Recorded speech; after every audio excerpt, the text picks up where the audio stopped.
2010 Preakness, first horse to look at Aconite. He's a late closer coming off a fast run off the mud. Had some decent foundation as a 2-year-old. He could be bouncing off of that pretty strong run in the Derby trial. Looking to put him on the second, third, fourth, third and fourth, most preferably on the Super. Don't think he's going to pass anyone for the win. Schoolyard Dreams is a consistent runner who runs the right kind of pattern. I have not played him and have avoided him, and it hasn't hurt me, but he does have a fast middle move and can hit the board at a long shot price. He's a horse to play somewhere on your ticket. Pleasant Prince is a throwout for me. The trainer's 3% in graded stakes.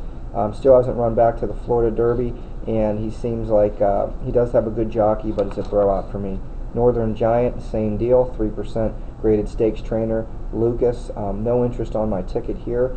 Has run his best on Paulie and Slop. Maybe a horse that's looking for turf.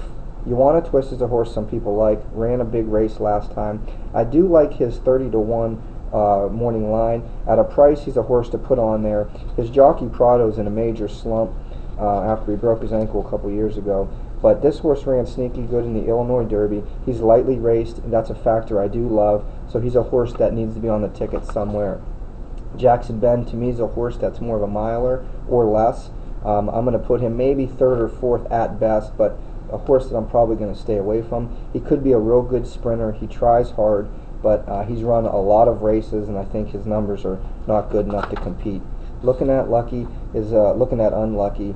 He's a tough, competitive horse. I think he's a one-turn horse. His speed figures have been pretty slow. A lot of people do like him, and he's going to be a pretty heavily played horse. To me, he's a miler type one-turn runner, and I think he's a horse to play against here. We've seen his best. It was good enough to win the Rebel, nothing more than that.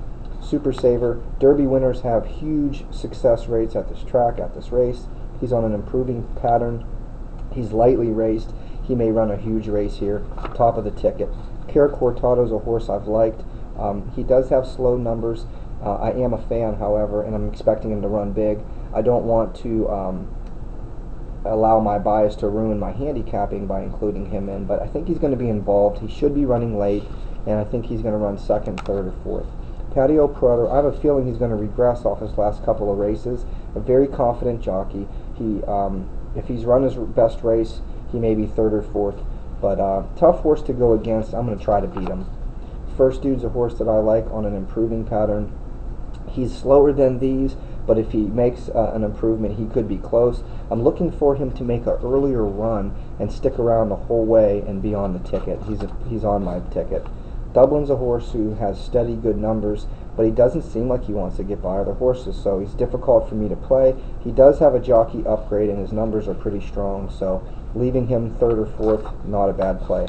So for me, the hope is that the Derby winner runs big, wins this race, and underneath him, I'm going to have a couple of horses that include Schoolyard Dreams, You Want to Twist, and Cara Cortado, First Dude. Mix them up and down, some plays like that, and that's how I'm looking to play my ticket. Wish everyone well, and have a good Preakness.